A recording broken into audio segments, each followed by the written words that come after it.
بسم الله الرحمن الرحيم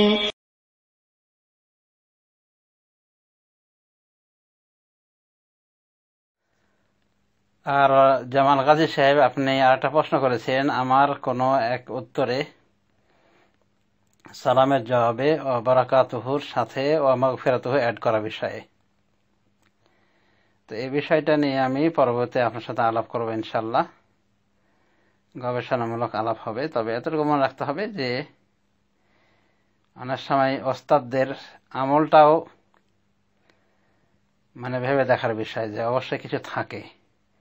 আমি মসজিদে নববীর একজন বড় মুহাদ্দিসকে দেখলাম নামাজের অবস্থাতে, নামাজ পড়ছেন আর চতুর্দিকে খালি তাকাচ্ছেন, তার সামনের দিকে চোখ কোনো কিছুই মিস করছে না, সব কিছু দেখছে।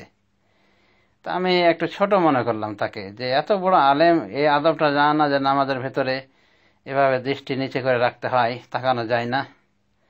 পরক্ষণে আমার চিন্তা হলো যে আমি তো মদিনা ভার্সিটির একটা ছোটখাটো একটা ছাত্র, আর উনি তো একটা মুহাদ্দিস মানুষ, এত লোককে উনি দার্স দেন, তো অবশ্যই এখানে বুঝার কিছু আছে। যদি এটা অবকাশ না থাকতো তাহলে এই আলেম এভাবে তাকাতেন না। তো পরবর্তীতে আমি দেখলাম সত্যি সহিহ আবু দাউদে, যেটা আলবানীর গ্রন্থ না, সেখানে একখানা হাদিস রয়েছে যে রাসূলুল্লাহ সাল্লাল্লাহু আলাইহি ওয়াসাল্লাম সালাতে নামাজরত অবস্থায় চোখের দৃষ্টিতে তাকাতেন, চোখটা এদিক ওদিক ঘোরাতেন, দেখতেন। ইয়ালহাযু ফি সালাতিহি বলা হয়েছে। তো এই হাদিসটাকে আল্লামা নাসির আলবানী বিশুদ্ধ বলেছেন, আরো অনেকে বিশুদ্ধ বলেছেন, কেউ কেউ সালাত নিয়ে কথা বলেছেন অবশ্য। তো দেখা গেল যে আলেম সাহেবের কথার সত্যতা পাওয়া গেল। তো এইভাবেই আমি বারাকাতুহু বলেছি, এই মর্মে আমার পড়ালেখা আছে এই বিষয়ে, এই জন্যই আমি বলেছি। সুতরাং এটা সংক্ষেপ আকারে জেনে রাখবেন যে এটা বৈধ রয়েছে, এটার বৈধতা রয়েছে।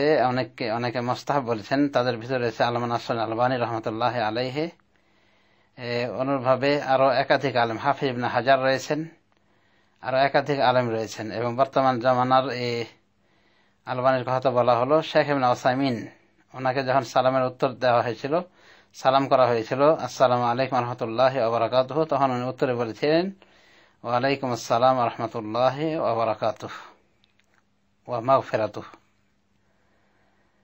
তো এটা তারা একটা বিষয়ের উপর ভিত্তি করে বলে থাকেন, কিছু দলিলের উপর ভিত্তি করে। যেমন সূরা নিসার আয়াত ওয়াইযা হাইয়িতুম বিতাহিয়াতিন ফাহাইয়ু বিআহসানা মিনহা আও রুদ্দুহা, আল্লাহ বলেছেন যখন তোমাদেরকে তাহিয়াত দেওয়া হয় তখন তোমরা ওর থেকে আরো ভালো করে তাহিয়াতের জবাব দাও, ওই সালাম শুভেচ্ছার জবাব দাও আরো ভালো করে।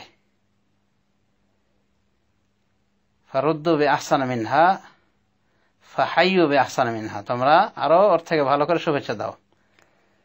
আও রুদ্দুহা, অথবা তার শুভেচ্ছাটা, তার সালামটাকে ফিরিয়ে দাও। এখান থেকেই উলামায়ে দ্বীন নিয়েছেন, যে কিছু কিছু উলামায়ে দ্বীন নিয়েছেন যে সালামটা আরো ভালো হয়ে দেওয়া উচিত। সুতরাং যদি কেউ বলে আসসালামু আলাইকুম, উত্তরে বলা ভালো ওয়ালাইকুম আসসালাম রহমতুল্লাহ। কেউ যদি বলে আসসালামু আলাইকুম রহমতুল্লাহ, উত্তরে বলা ভালো ওয়ালাইকুম আসসালাম রহমতুল্লাহ ওয়া বারাকাতুহু। কেউ যদি বলে আসসালামু আলাইকুম রহমতুল্লাহ ওয়া বারাকাতুহু, এরপরে বারাকাতুহুর সাথে এই আয়াতের অনুকূলে মাগফিরাতুহু বাড়া যাবে কিনা, এইখানে হলো উলামায়ে দ্বীনের বিতর্ক। তবে যায়েদ ইবনে সাবিত রাদিয়াল্লাহু আনহুর আমল রয়েছে, ওনার চিঠি রয়েছে, মুআবিয়ার নিকটে উনি চিঠি পাঠিয়েছিলেন, সেখানে মুআবিয়াকে সালাম দিয়েছেন, এভাবে সালামের জবাবই বলেছিলেন যে আসসালামু আলাইকুম রহমতুল্লাহ ওয়া বারাকাতুহু ওয়া মাগফিরাতুহু ওয়া তাইয়্যিবা সালাওয়াতিহি ওয়া তাইয়্যিবা সালাওয়াতিহি, এভাবে বলেছিলেন। অবশ্য কোন কোন সাহাবী বলেছেন ইনতাহা সালামু ইলাল বারাকাহ, বরকত পর্যন্ত সালাম গিয়ে শেষ হয়ে গেছে। তো বিতর্ক রয়েছে, কথাটা এই বিষয়ে বিতর্ক রয়েছে, কাজেই বলা যাবে না একেবারে এটা বিদআতের পর্যায়ভুক্ত। যেহেতু সাহাবী যায়েদ ইবনে সাবিত থেকে প্রমাণ, যেমন সহিহুল আদাব আল মুফরাদে আসারটি এসেছে। যদি কোনো সময় নাম্বার চান তো ওই নাম্বার দিয়ে দিতে পারবো, অসুবিধা নাই। তাহলে আমরা মোটামুটি বলতে পারি যে এই মর্মে সাহাবী যায়েদ ইবনে সাবিতের আসার রয়েছে। অনুরূপভাবে হাফিজ ইবনে হাজার এই বিষয়ে আলোচনা করে উনি ওনার গবেষণায় প্রমাণ করেছেন যে মাগফিরাতুহু জবাব দেওয়া বিভিন্ন দলিলের আলোকে বৈধ রয়েছে। এবং ওই মর্মে হাদিসগুলিকে উনি বলেন যে প্রত্যেকটা সনদ জয়ীফ, তবে একটা আরেকটার সাথে মিলালে দলিলের যোগ্যতা অর্জন করে। এভাবে হাফিজ ইবনে হাজার ফাথুল বারীতে রায় দিয়েছেন এবং পক্ষে গিয়েছেন, এবং এ মর্মে কিছু আলেমদের উক্তি পেশ করেছেন। আর যুগশ্রেষ্ঠ মুহাদ্দিস আলবানী রহমতুল্লাহ আলাইহের কথা তো পূর্বেই বললাম। আর শেখ ইবনে উসাইমিনের প্রশ্নকারীর জবাবে ওয়া বারাকাতুহু ওয়া মাগফিরাতুহু বলাটাও আশা করি বুঝতে পেরেছেন। সুতরাং বলা যেতে পারে এখানে ইখতিলাফ রয়েছে বিষয়টাতে। অতএব কেউ যদি ওয়া মাগফিরাতুহু বলে, এমনকি ওয়া তাইয়্যিবা সালাওয়াতিহি পর্যন্ত বলে, যেমন যায়েদ ইবনে সাবিত বলেছেন, আশা করা যায় আপত্তিকর বিষয় নাই। এই জন্য আরবিতে একটা কথা রয়েছে, ইযা উরিফা সাবাবু বাতালাল আজাব, যখন কারণ জানা যায় তখন আর আশ্চর্যের কিছু থাকে না। আশা করি আপনি ওয়া মাগফিরাতুহু জবাবে অ্যাড করা সালামের, এখানে আর আশ্চর্যের কিছু নয়। এমনকি আল্লামা নাসর আলবানী বিষয়টাতে এত জোর দিতেন যে আবু ইসহাক আল হাওয়াইনি একজন বড় মুহাদ্দিস, মাসরি মুহাদ্দিস, তিনি যখন তাকে সালাম দেন, মানে তিনি পড়তে গিয়েছেন তার নিকটে, আল্লামা নাসর আলবানীর নিকটে, তো প্রথম যখন সাক্ষাৎ হয় তিনি আল্লামা নাসর আলবানীকে সালাম দিয়েছেন, আসসালামু আলাইকুম ওয়া রাহমাতুল্লাহি ওয়া বারাকাতুহু। আল্লামা নাসর আলবানী সালাম দিয়েছেন এই বলে, আসসালামু আলাইকুম ওয়া রাহমাতুল্লাহি ওয়া বারাকাতুহু। উনি বলেছিলেন ওয়া আলাইকুম আসসালাম ওয়া রাহমাতুল্লাহি ওয়া বারাকাতুহু। তখন আলবানী বলেছিলেন যে মা আহসানতা রদ, তুমি উত্তর দেওয়া ভালো করে জানো না, তুমি উত্তর ভালো করে দাওনি। তা আবু ইসহাক হাওয়াইনি মুহাদ্দিস বলছেন যে আমি সারা রাত চিন্তায় পড়ে যাই যে আমি কি ভুল করলাম আল্লামা নাসর আলবানীর সালামের উত্তর দিতে গিয়ে। বিভিন্ন চিন্তা টেনশনে উনি রাতটা কাটান। এরপরে সকাল করলে আল্লামা নাসর আলবানী তাকে বিষয়টি ব্যাপকভাবে বুঝিয়ে দেন এবং দলিল হিসেবে পেশ করেন সূরা নিসার আয়াতটিকে, ওয়া ইযা হাইয়্যিতুম বিতাহিয়্যাতিন ফাহাইয়্যু বিআহসানা মিনহা আও রুদ্দুহা, যখন তোমাদেরকে অভিবাদন জানানো হবে তখন তোমরা ওটার থেকে আর উত্তম করে অভিবাদন জানাও অথবা ওটাই ফিরিয়ে দাও। এই আয়াতকে আল্লামা নাসর আলবানী দলিল গ্রহণ করেছেন। তো এরপরও বলছি যে এখানে ইখতিলাফ রয়েছে। জমহুর উলামায়ে দ্বীন ওয়া বারাকাতুহু পর্যন্ত সালামের জবাবে বলার পক্ষে, এবং কিছু কিছু আলেম ওয়া বারাকাতুহুর পরে মাগফিরাতুহু বলার পক্ষে রয়েছেন। এমনকি ওয়া তাইয়্যিবা সালাওয়াতিহি এ পর্যন্ত বলেছেন যায়েদ ইবনে সাবিত রাদিয়াল্লাহু তাআলা আনহু। অতএব বিষয়টিতে বলা যেতে পারে প্রশস্ততা রয়েছে। যদি কেউ সালামের জবাবে বলে আসসালামু আলাইকুম ওয়া রাহমাতুল্লাহি ওয়া বারাকাতুহু, কেউ এভাবে সালাম দিলে তার জবাবে যদি বলে ওয়া আলাইকুম আসসালাম ওয়া রাহমাতুল্লাহি ওয়া বারাকাতুহু ওয়া মাগফিরাতুহু, তো এটা ইনশাআল্লাহ বৈধ রয়েছে। বিশেষ করে মাঝে মাঝে বলাতে কোনো আপত্তিকর বিষয় হবে না ইনশাআল্লাহ। এবং এটাকে বিদআত বলাটাও মানে এত ইখতিলাফের পরে একটা বলা যেতে পারে দুঃসাহসিকতা ছাড়া আর কিছু হবে না।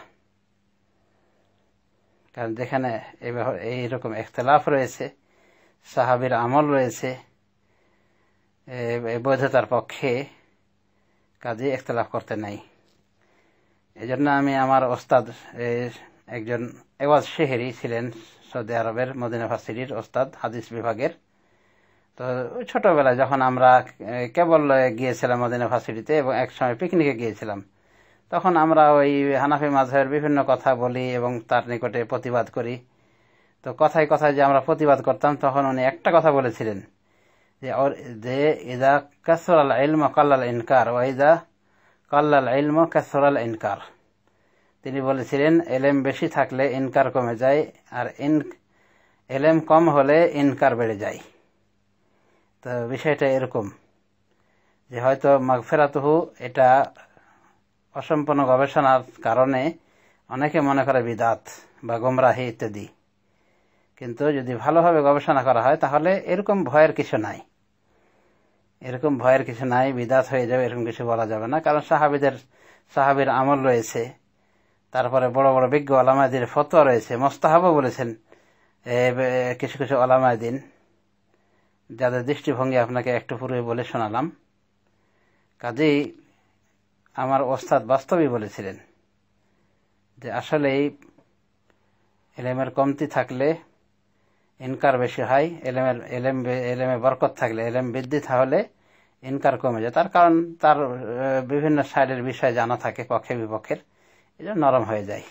এই জন্য বলা হয় মুন্সির ফতোয়া খুব তাড়াতাড়ি হয়, কিন্তু আলেমের ফতোয়া ধীর স্থির ভাবে হয়ে থাকে।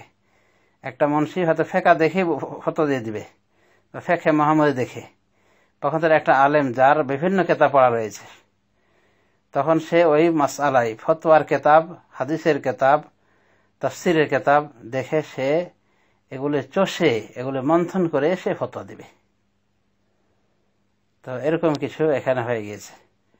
তো আপনি জানতে চেয়েছিলেন, আমি পরে বলে মনে করেছিলাম, এরপরও বলতে গিয়ে সংক্ষেপ করতে গিয়ে ওটা একটা বড় আলোচনাই হয়ে গেল। তো যাই হোক, আল্লাহ রাব্বুল আলামিন আমাদেরকে সর্ববিশেষ সঠিক বোঝা তৌফিক দান করুন। এবং জামাল গাজী সাহেব, আপনার ইলম জানার উৎসুকতা দেখে আমি সত্যি আশ্চর্য বোধ করি এবং এটাকে মোবারকবাদ জানাই, সাধুবাদ জানাই যে আপনার শরীয়ত সম্পর্কে জানার চরম আগ্রহ রয়েছে।